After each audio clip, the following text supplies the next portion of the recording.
4 line गाना के अंदर भूमिका पर गौर करें। अगर धर्मधारी न धरती पर होते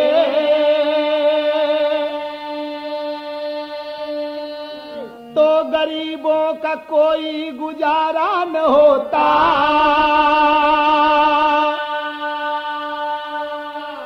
जब दया दान से मान बढ़ता नहीं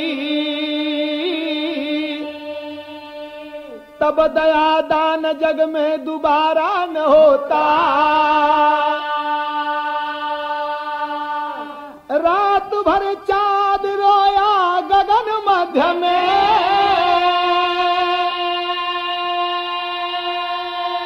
होते बिहान आंसू बहाया अरुण।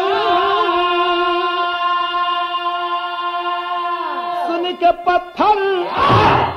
के पत्थर जिगर भी पिघल ही गया। जिला आजमगढ़ की कहानी करुण।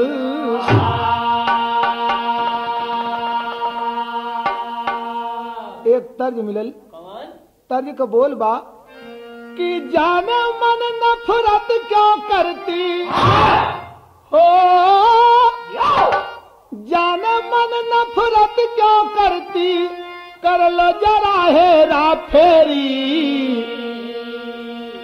दिल धड़कन आओ दिल मेरा धड़कन तेरी हो, दिल मेरा धड़कन तेरी, दिल मेरा धड़कन तेरी, दिल मेरा धड़कन तेरी।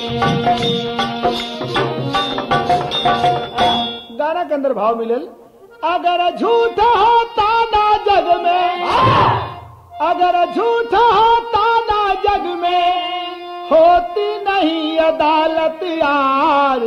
कितने होते बेरोजगार, कितने होते बेरोजगार, कितने होते बेरोजगार, कितने होते बेरोजगार।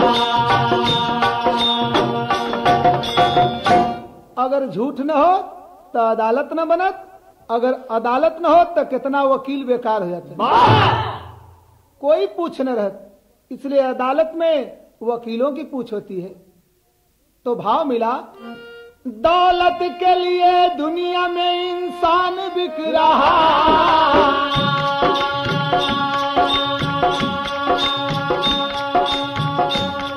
दौलत के लिए आबरू ईमान बिक रहा।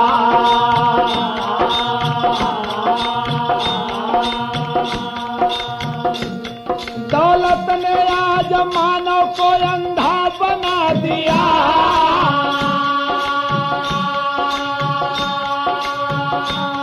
दौलत ने देश में काला धंधा बना दिया।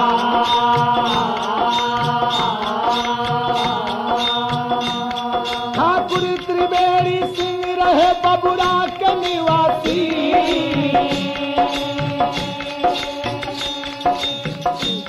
केवल है 3 बेटियां माता बिन उदासी।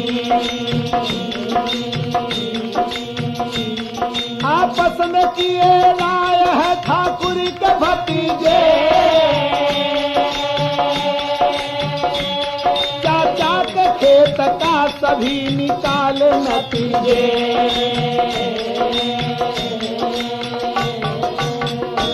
ठाकुर त्रिवेणी सिंह बबुरा के निवासी और 2 भाई रहे।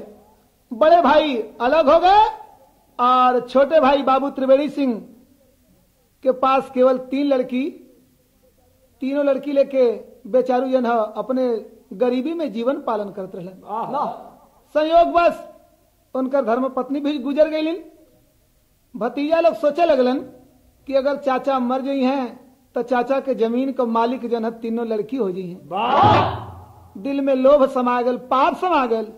कैलन का कि चोरी से खेत का फर्जी बैनाम कराए,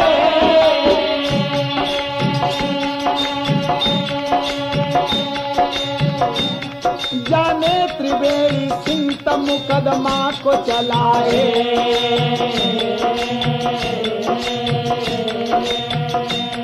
विपक्ष वाले सोचे कि अब हो जाएगी हार,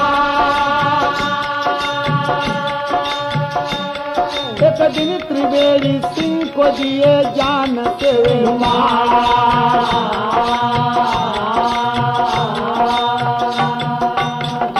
भतीजा लोग कैलन का कि त्रिवेणी सिंह के खेत का चोरी से फर्जी बैनामा करा लेलन। जब बाबू त्रिवेणी सिंह जानलन कि हमरे खेत का फर्जी बैनामा करा लेलन तब मुकदमा चलाए। मुकदमा में सही साबूत में विपक्ष वाले कमजोर पड़ने लगे। भतीजा लोग कैलन का कि एक दिन जो है संयोग की बात है, मुकदमा का तारीख देख के बाबू त्रिवेणी सिंह वापस आवत रहलन घरे और भतीजा लोग रास्ते में मिल गए। वही जो है किए क्या कि बाबू त्रिवेणी सिंह को जान से मार दी। और किए क्या कि छिपाला से अरहर के खेत में, छिपाला से अरहर के खेत में गर्दन को वे लिए उतार, कितने होते बेरोजगार। मार के अरहर के खेत में फेंक दिलन, गर्दना उतार लेलन कि कोई सही साबूत न मिल पावे। इधर बेचारी तीनों लड़की जो है इंतजार करते जोहत जोहत शाम हो गई। सोचली कि अभी बाबूजी ना आइलन, यहाँ मास्टर तर्ज बदल गए। तर्ज वो मिलल फिल्म नदिया के पार से, बोल बा जब तक पूरे ना हो फेर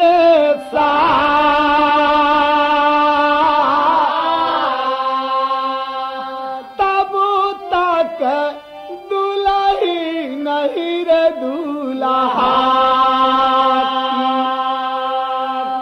गाना के अंदर भाव मिलल जो है बिटिया पिता की अपने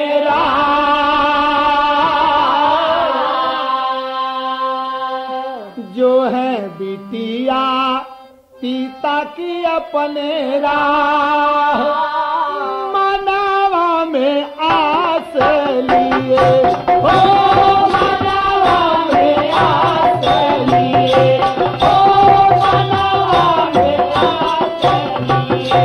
जो है बिटिया पिता के अपने राह, मनावा में आस लिए हो, मनावा में आस लिए।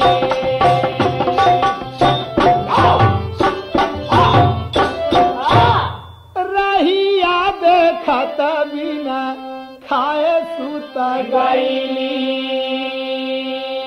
अज्ञात लाशक सुबह खबर भइली, सुबह खबर भइली। चिन्ह लोगवा ना कोई भरनीगा, मनावा में आस लिए। भैया तीनों लड़की रास्ता देखत देखत जब शाम हो गल सुत गई बिना खाए पिए जन हो। जब सवेरा भैल तो चारों तरफ तो हल्का मचल कि एक अरहर के खेत में लाश पड़ल हो, वो लाश में जन हो गर्दना ना हो। तीनों लड़की जन हो जब पता पौली तो लाश देखे बदे चल दिली। कोई पहचानत ना, हमारे डर के मारा कि हो सकला कोई पुलिस वालन से कह दे तो हमके गवाही में रख ली है। कुछ लोग पहचानत तो जरूर हलन कि लाश बाबू त्रिवेणी सिंह कहो, लेकिन कोई नहीं बता पा रहा है। जब तीनों लड़की चल देती हैं लाश देखने के लिए तो एक यहाँ तर्ज मिलल, तर्ज भोजपुरी हो। एक बारी रे भोरी, दूसरे उम्र के थोरी, और तीसरे करमवा गिया लागल हो रा।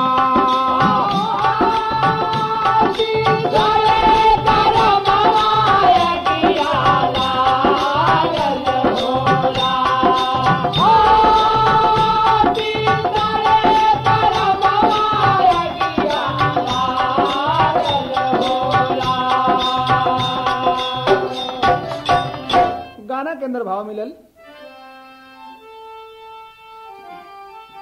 शंका सब कुमारी कैली,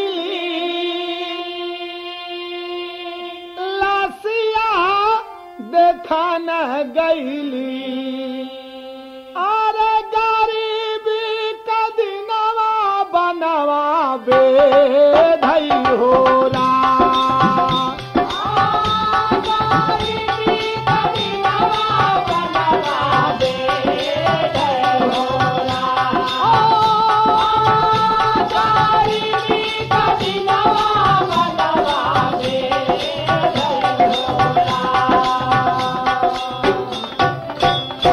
विधना बिछो कैला तनी को नमोह कैला अरे टूटला सपनावा बनावा बेधई हो रा।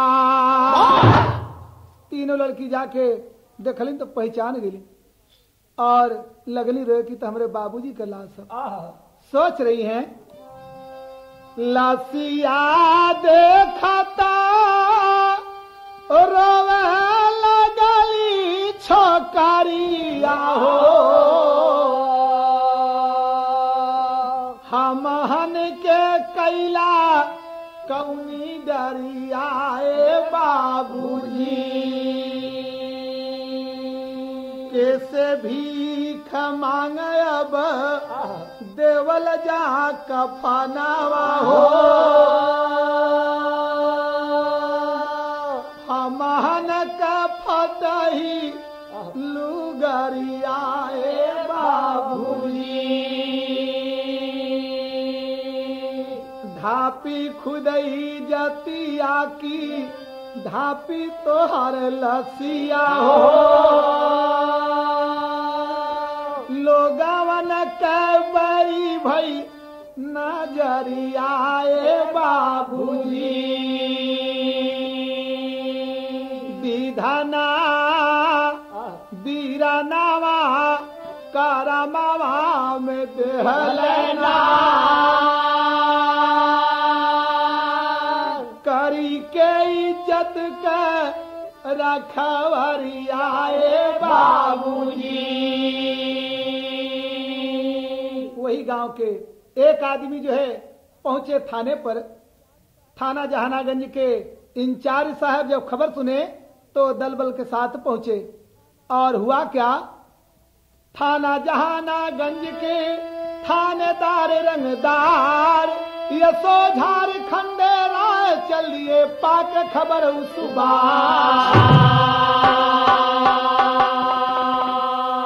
दरोगा जी पहुंचे देखने लगे और पूछे कि भाई ये किसकी लाश है। कुछ लोग बताए कि बाबू ये त्रिवेणी सिंह की लाश है। तो दरोगा जी पूछे कि किसी से रंजिश रही। तो आपसी तनाव के बारे में लोगों ने बताया कि दरोगा जी ये आपसी मामला है और भतीजा लोग ने ही ऐसा किया है।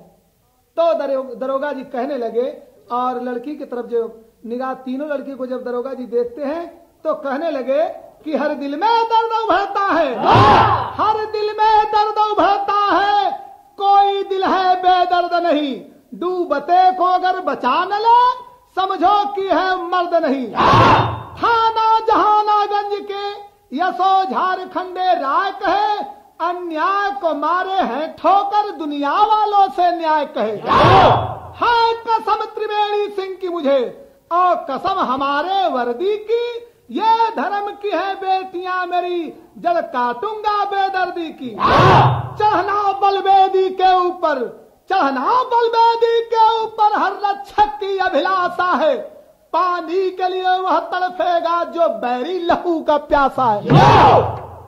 दरोगा जी कहने लगे कि ये तीनों बेटी धर्म की बेटी हैं, लेकिन मैं कसम खाकर कहता हूं कि जब तक तीनों पापियों को पकड़कर मैं जेल नहीं भेज दूंगा तब तक मुझे चैन नहीं है। तेरी के अंदर भाव मिले कि वतन को वफादारी चाहिए। दरोगा दरोगा झारखंड भद्र सवा के पुजारी वतन को वफादारी चाहिए। दरोगा झारखंड भद्र सवा के पुजारी वतन को वफादारी चाहिए। दरोगा झारखंड भद्र सवा के पुजारी वतन को वफादारी चाहिए।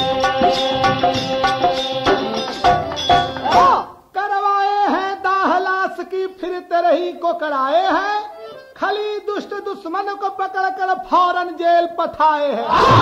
गैर कानूनी काम न होवे दिल में गौर बढ़ाए हैं, घबराए मुल्जिम सारे रुपए की लोभ दिखलाए हैं। जब तीनों मुल्जिम के पकड़ लेलन, बाबू त्रिवेणी सिंह का तेरे ही कैलन और इतना परिश्रम कैलन, जगह जगह दबीस दिलन कि तीनों मुल्जिम पकड़ में आ गईलन। और पकड़ के जब जेल भेज दिलन तो लोग स्वर सिपारिश बदे पहुंचे लगलन, ले के नोट जो है पहुंचलन। लोग कहलन कि बाबूजी आप जो है तीनों को छोड़ दीजिए, लेकिन दरोगा जी कहे खबरदार से मेरे सामने नाम नहीं लेना, मैं पैसे के लिए नौकरी नहीं किया हूं, मैं तो एक सच्चा धर्म निभाने के लिए नौकरी किया हूं। तो जब कोई स्वर सिपारिश ना लगल तो एक जने पहुंच के लखनऊ मंत्री जी से फोन करुलन। मंत्री महोदय फोन किए कि दरोगा जी तीनों मुल्जिम को छोड़ दीजिए। दरोगा जी पूछे आप कौन है? तो मंत्री जी फोन पर कहे कि मैं मंत्री बोल रहा हूं। तो दरोगा जी कहे कि मंत्री जी चाहे मैं घर जाकर हल जोतूंगा, लेकिन मैं तीनों मुल्जिम को छोड़ूंगा नहीं। अंत में लोग अपने रिश्तेदार को लेकर, दरोगा जी के रिश्तेदार को लेकर थाने पर पहुंचे और नोट की गड्डी देने लगे। यहाँ चाँद पुतली गजल मिला और दरोगा जी कहे क्या कि भाई आप लोग एक बात मेरी सुन लीजिए। तो चाँद पुतली गजल गाने के अंदर भाव मिलन। दरोगा जी लोगों से कहने लगे कि मसलती है फूलों को, पहले मेरी बात सुन लो, मसलती है फूलों को ये मदहोश दुनिया, मगर कोई काटा मसलता नहीं है। मसलती है फूलों को मदहोश दुनिया, मसलती है फूलों को मदहोश दुनिया, मगर कोई काटा मसलता नहीं है। मसलती है फूलों को मदहोश दुनिया,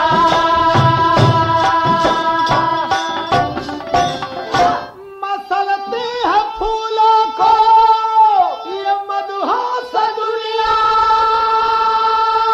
मगर कोई काटा मसलता नहीं है। और बदलता है गिरगिट सदा रंग अपना, मगर हंस हरगिज बदलता नहीं है। कहने लगे कि वतन की कसम है तुम्हें छोड़ दूंगा, रुपए के बदले त्रिवेणी को दे दो ये सूरज या चंदा ढलते रोजाना, मगर धर्म का सूर्य ढलता नहीं है। कहने लगे कि मैं छोड़ नहीं सकता, चाहे आप लोग जो है कितना हो रुपया दें, मगर मैं तीनों मुल्जिम को नहीं छोड़ूंगा। अंत में लोग जो ना अपना रुपया लेकर वापस चले गए। कहने लगे कि दरोगा जी किसी की बात नहीं मानेंगे। तो यहाँ भाव मिला, कवि को लिखना पड़ा। गाना बा एक लाइन मास्टर तनी चढ़ के,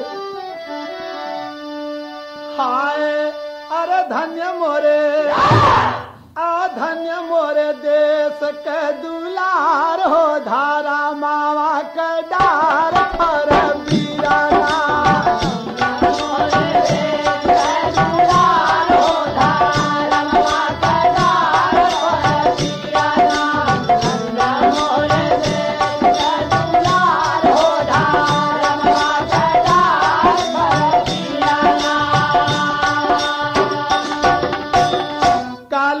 जहानागंज के मैनेजर जो रहला ओ नहीं से जाके दर्द दरोगा जी कहला। कॉलेज जहानागंज के मैनेजर जो रहला ओ नहीं से जाके दर्द दरोगा जी कहला कि धर्मवा का डार फर बियाना, अरे धर्मी बन के करा उपकार हो, धर्मवा का डार फर बियाना।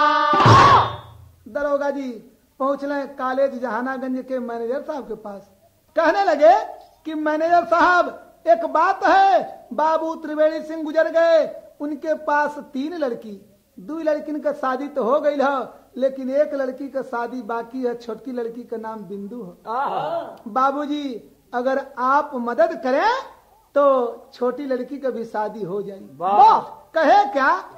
अरे कहे दरोगा जी माना कहा नवा यही जहानावा में, ठाकुर साहब देदा अब ठेकानावा यही जहानावा में, बाप धर्म का बन के भैया तो हाथ बतावा हो, बर बिंदु बेटी का खोज के कतहूँ ब्याह रचावा हो, अरे देवा खर्चा दहेज चांदी सोनावा यही जहानावा में, नहीं तो दुनिया मारी हमें मेहनावा यही जहानावा में। मैनेजर साहब कहने लगे कि दरोगा जी चिंता करने की बात नहीं है, एक बात सुन लीजिए, अगर आपको जब ये बात है कि छोटी लड़की का शादी करना है तो मैं तैयार हूँ। मैनेजर साहब कहने लगे है राजपूत का कर्म यही, परमार्थ में दे दे जीवन पर छोड़े अपना धर्म नहीं। चिंता ना करे दरोगा जी, बिंदु भी हमारी बेटी है, दूंगा उसका मैं कन्यादान जो इज्जत को स्वयं समेटी है। तब गए वो कोल्हू खोर गांव, कमलेश सिंह प्रधान जहां प्रस्ताव रखे हैं शादी का, हो गया पुण्य अरमान वहां। मैनेजर साहब पहुंचे कहा? कोल्हू खोर गांव पहुंचे, वहां के कमलेश सिंह प्रधान रहे। कमलेश सिंह प्रधान से कहने लगे कि प्रधान जी एक बात है। प्रधान जी पूछे क्या बात है? तो कहने लगे कि बाबू त्रिवेणी सिंह के पास एक लड़की है, वो लड़की का नाम बिंदु है, अपने लड़कवा से वो लड़किया से शादी कर लेता तो बड़ा बढ़िया होता।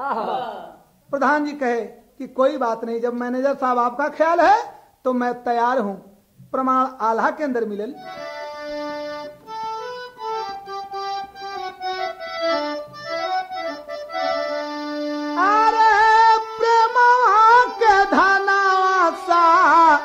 कोई ना खजाना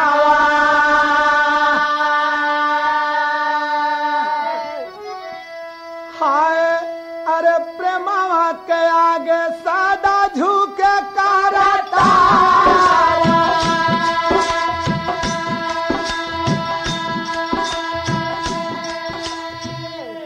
प्रेमवा में पड़ के राम खाए जूठी बैरिया, मान मिले मोला हाथिया बाजार,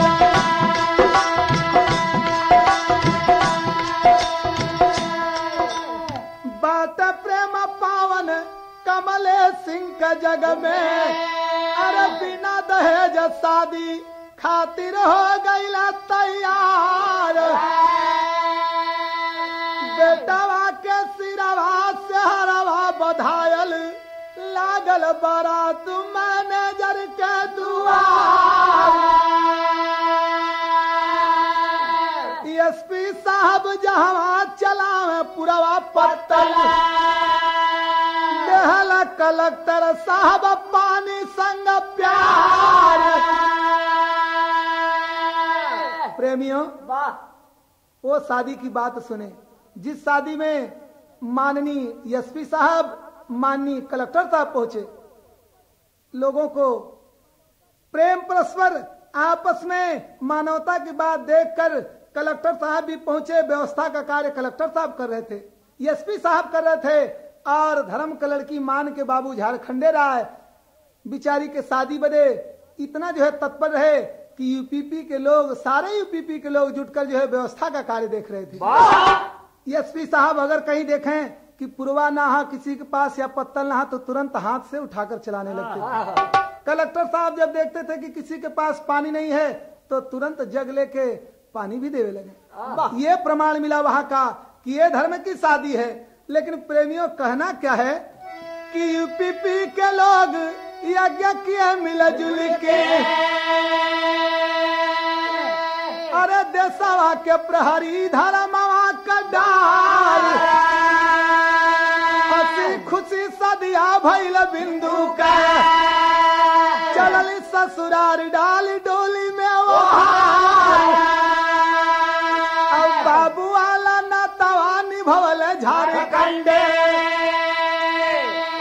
अंतिम बात गाना को मिलल, सबके नयन कयन मोल तारा बन गए, अरे बाबू झारखंड गुलशन में गुलहा जारा बन गए। बाबू झारखंड गुलशन में गुलहा जारा बन, बाबू झारखंड गुलशन में गुलहा जारा बन गए। लड़के मुकदमा वापस कैल हलल जमीनिया, अनाथ बला के बसवला फिर दुनिया, डूबते हुए को तिनके का सहारा बन गए। तीनों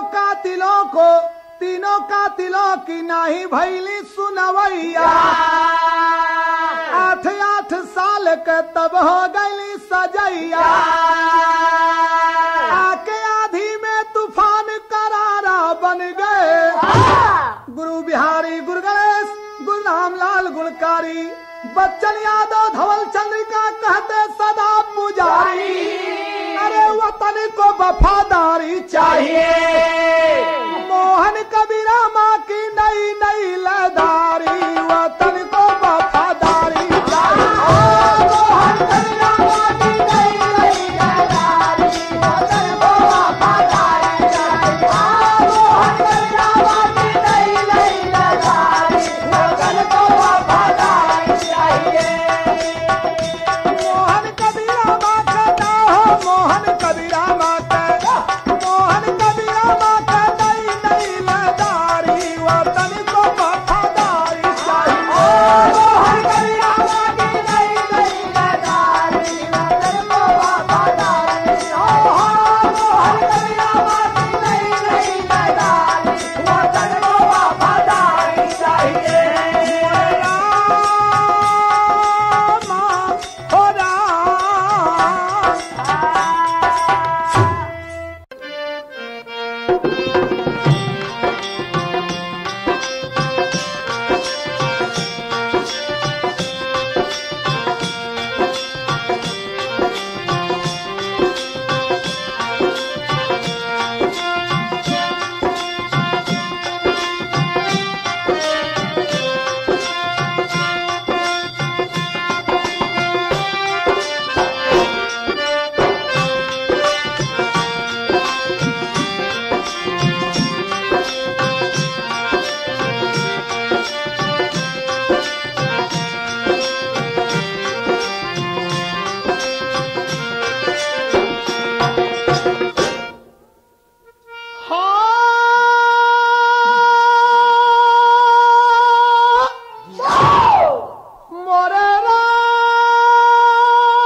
जब सती प्रथा भारत में कायम रही,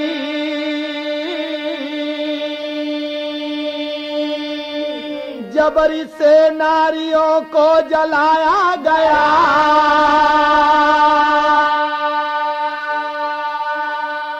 ना हुआ था गवन जिसका पति मर गया,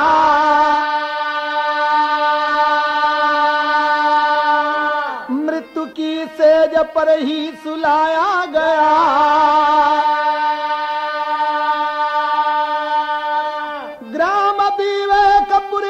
सभा बीच में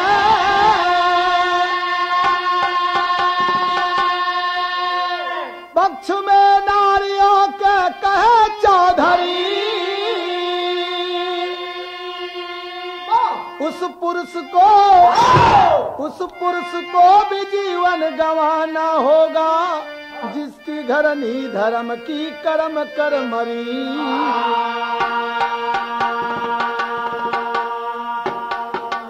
ग्राम विवेकपुर में एक बार बहुत बरियार पंचायत जुटल।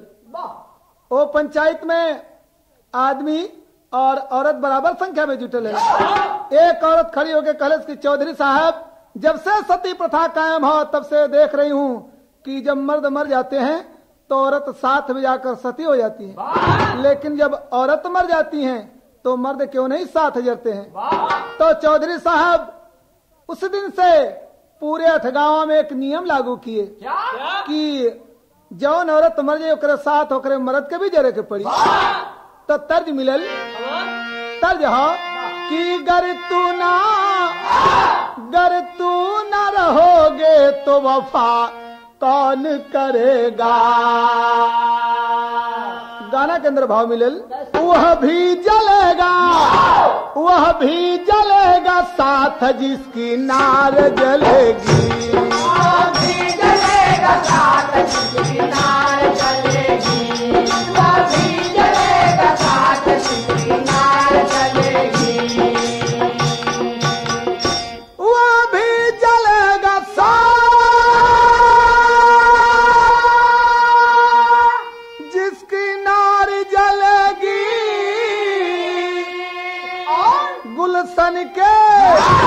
गुलशन के साथ में यारो बाहर जलेगी। सब लोगों ने मंजूर कर लिया ये फैसला।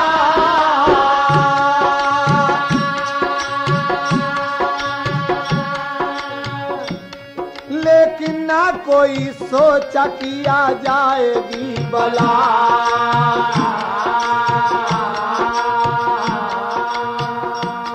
संयोग से भोला नाई की नार मर गई। सोचने लगे भोला की मेरी किस्मत जर गई।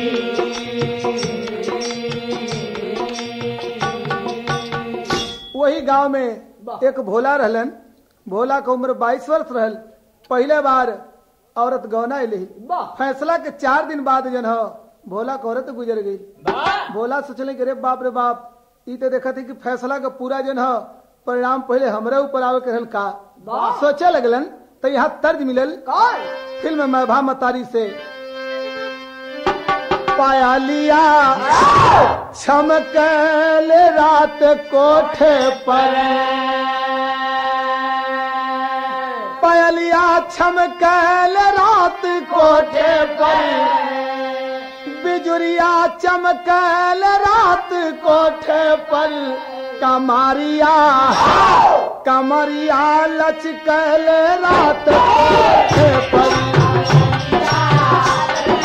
रात कोठे पर कमरिया लचकल रात कोठे पर। गाना के अंदर भाव मिलल।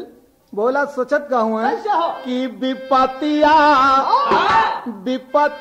आइल विचार कर भोला।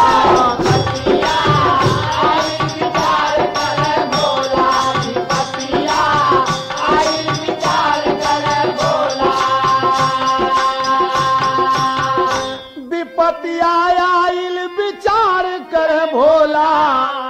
मौतिया आइल विचार कर भोला। गौआ के लोग हमें दई है जलाई। कहावा हम भाग के परनवा बचाई। अफतिया आइल विचार कर भोला। तेरी के अंदर भाव मिलल। कानूनिया सबके खातिर बनल बा। चाहे धनी हो निर्धन जवान खातिर बनल बा। चाहे घड़ी होली जंजाल या पुरनिया कनिया सबके खातिर हाँ। चाहे घड़ी होली जंजाल या पुरनिया कनिया सबके खातिर बनल बा। परिलास द्वारे परिलास द्वारे दुल्हन की भोला मन में किए विचार। परिलास द्वारे दुल्हन की भोला घर से चले पड़ा। हरन दौड़े चार बहादुर भोला को पकड़े है जा। बाध डोर में पकड़ ले आए लाठी के पालकी बनाया रे भारी भीड़ लगी सब बोले तोड़ा रहा कानून लगा। तोड़ा रहा कानून लगा। तोड़ा रहा कानून लगा। चौधरी साहब कहलन की भोला का तो पता ना हो और 4-5 जन हो 4-5 लोगन के दौड़ा के देखे लगलन और पता लगल कि भोलवा घर से भागल। जब 4-5 आदमी पकड़ के लिए लन तो भोलवा से कहलन कि करे भोलवा चौधरी साहब के नियम तोड़त हुए और लिया के घरे के कैलन का कि एक चिट्ठी भोला बदे बनौलन और एक चिट्ठी उनकरे औरत बदे। एक चिट्ठी में भोला जन हो सजावल गई कफन में और एक चिट्ठी में उनकर औरत सजावल गई। दोनों जने के जब लोग जने चिट्ठी लेके चले लगलन तब भोला सोचत कहूँ है अंधा कानून लागू भइल टूट प्रेम के धागे। मसान पर रख दोनों लाश को गांव के लोगवा भागे हो कानूनिया सबके खातिर बनल बा। लागल लागल आग चौधरी के घर में वही जुनिया।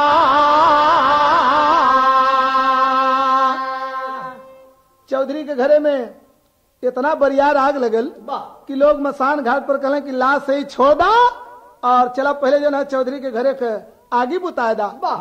जब लोग जो है आग बुता बदे चल दिलन तब भोला का सोचत हुए यहाँ एक तर्ज मिलल ई भोजपुरी तर्ज है। तर्ज का बोल बा कि पिया बिना पोर पोर में दर दिया बा। पिया बिना पोर पोर में दर दिया बा। कुछ काम नहीं करता हर दिया बा। काम नहीं करता हर दिया बा। काम नहीं करता हर दिया बा। इधर मनवा में कैलन विचार भोला। इधर मनवा में कैलन विचार भोला।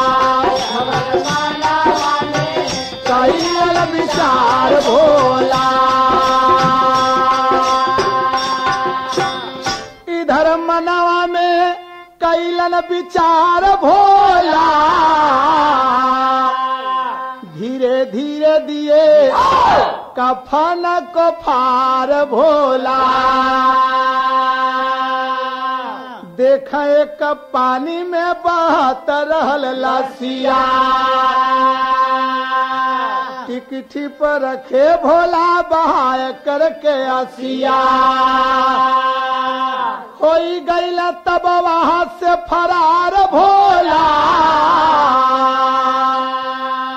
भोला कहलन का कैसे कि एक लाश बह जाते पानी में वो लाश के लेके अपने जन टिकठी में से धीरे धीरे निकल गईलन और लाश के वही में जन बांध छान के वहां से चले भाग। इधर गांव वाले का कैलन कि चौधरी के घरे कागी बुताए के जब वापस अले मसान घाट पर तो करत का हुए गाँवा के लोगावा बुझाई के अग्निया हो गईला मसानावा परधा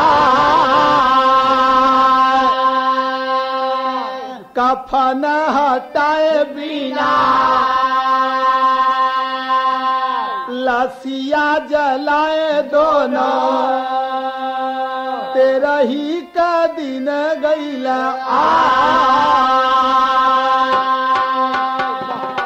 गांव वाले का कैलन कैसे हो मसान घाट पर पहुंच के कफन बिना हटौले जन दोनों लाश जला दिलन और ई ना देखलन कि भोला हुआ कि ना हुआ। इधर भोला तो चलने भाग वहां से लाश दोनों जला के जब चले लगलन तो चौधरी साहब कहलें कि भाई हिंदू धर्म के अनुसार भोलवा के तेरह ही भी हो के चाहिए।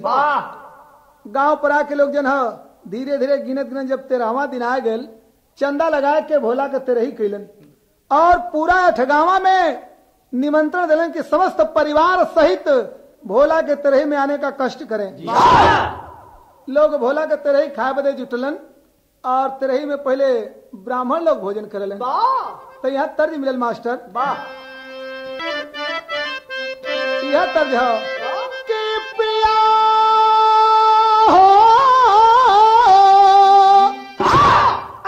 पिया पियारा तता पियर भाई दहिया ए सखिया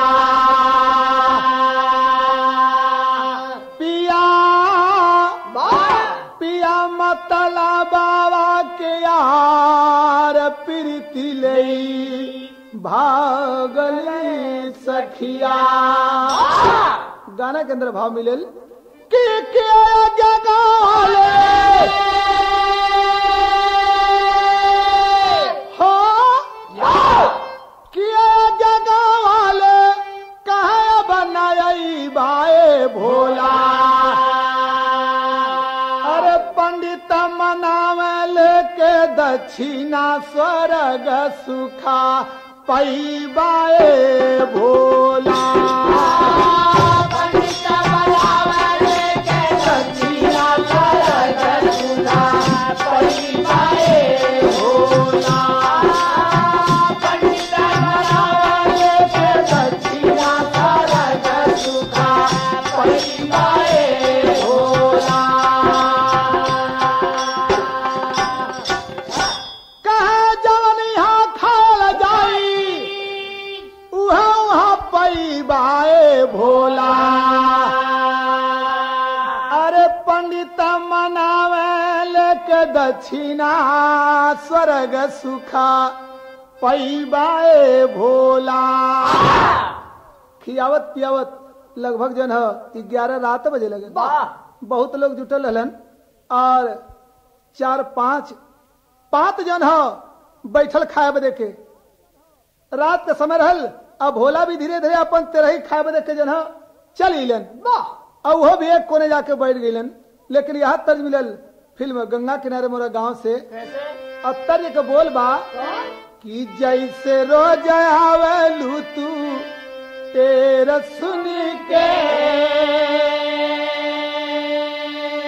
आई हो रनी दिया निडर बन के। गाना के अंदर भाव मिलल कि मिलता भोजन जहाँ मिलता भोजन जहाँ जन जन के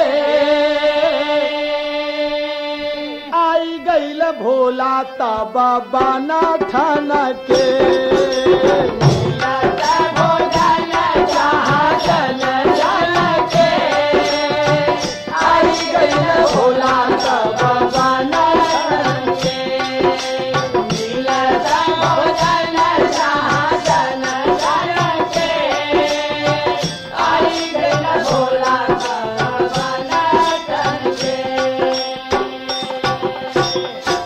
एक कोने में जाके भोला बैठ गईलन। कहाँ? उनके भी जो है वही पात में उनके भी पतरी पुरवा पर ई सब कुछ मिल गल, खाए पिए के सामान भी मिल गल। भोला अपन धीरे धीरे जन लगल खाए, 13 दिन के भूखल रहलन और लोग परोसत जन है भोला के तरफ। जब एक आदमी पहुंचलन लेके तरकारी बल्टी में परोसत रहलन, जब भोला के पास गईलन तो चीन गईलन।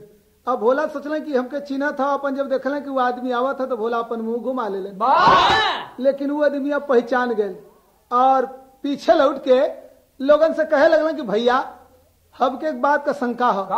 लोग कहलन कि का बात का शंका भैया? कहलन कि हमके बुझाता कि भोलवा यही पतिया में बैठ के खात हो। लोग कहलन कि भोलवा तो मर गल, कि भोलवा यहाँ कहाँ से आई? वो कहलन कि हमके कुछ लोग बतावलन कि मरले के बाद अपन तेरे ही खाए बदे के लोग भूत बन के आवलन, इसलिए उम्मीद है कि भोलवा भूत बन के जो है तेरे ही खाए बदे अपन आ गई। वह कोने में बैठल बा, 4-5 जने जुट के अपन बतियावे लगलन और चौधरी साहब तब से आ गलन। कहलन कि एक बात हो, चिंता न करें, एक दूसरे के काने होवे लागल बतिया, एक दूसरे के काने होवे लागल बतिया, एक दूसरे के काने होवे लागल बतिया। बैठल ये कमानाई बा भोला सी सूरतिया, बैठल ये कमानाई बा भोला सी सूरतिया, बैठल ये कमानाई बा भोला सी सूरतिया। सब ही निहारे फारी नयनन के, सब ही निहारे फारी नयनन के, आई गईल भोला तब बन ठन के। पारी के पारा सब कोई देख ले, लेकिन कोई पहचानलेस ना। उ जन तरकारी परोसत रहे उनके शंका हो गई कि जरूर भोलवे हो, अब भूत बन के आयल हो। जे खाए बैठल पात में सोचल लोग के रे यार कुल बतियावत हो कि भोलवा भूत बन के आयल हो, तो ऐसा हो कि यही पतिया में बैठल हो। अपन लोग डेराए लगलन और धीरे धीरे सोचलन कि भाई का बात है। लोग आपस में एक जगह जुट के बतियावत हुआ, लोगन के कान खड़ा होए लगल, सोचे लगलन। लेकिन भयल का एक लाइन थोड़ा बढ़ के मास्टर, हाँ अरे पारा पारी लेहल मुँह निहार, आ पारा पारी लेहल मुँह निहार, भोलवा भूत भयल।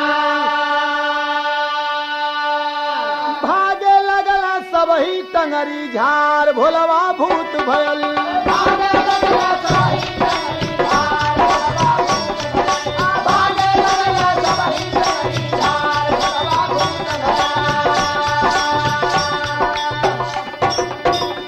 लेके लड़का भागे लगली घर घर में लड़कोरी, अरे केतना बुढ़ावा भागत भागत थू थुन देहला फोरी, भोलवा भूत भयल।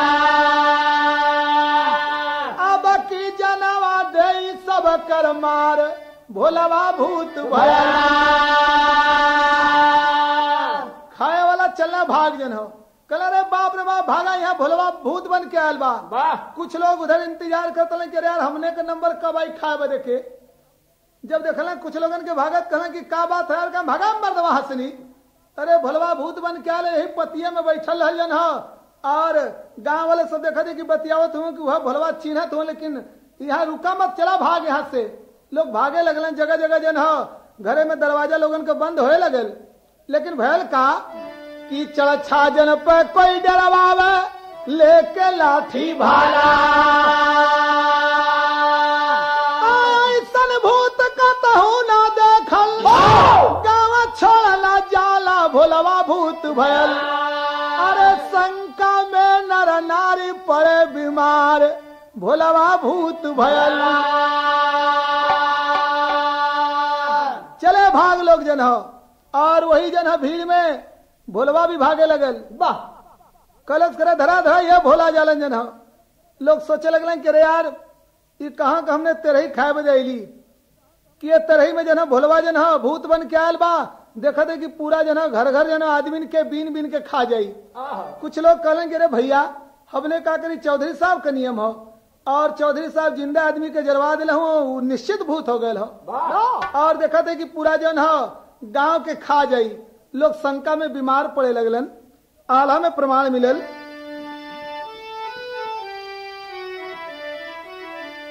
अरे सबर हो गवा कहो दवाई मिल जाला।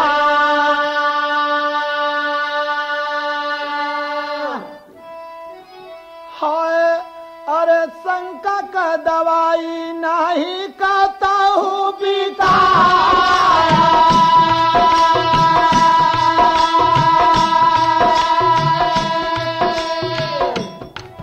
और शंका में बीमार पड़े गौआ के लोग भोला के मनवा में शंका बनल बा। अगर इकट्ठा हो के गौआ के लोग भूतवा के शंकवा में दैया हो मुआ करके विचार भोला छोड़ दहल गौआ आयल सरनिया सहरिया में जा।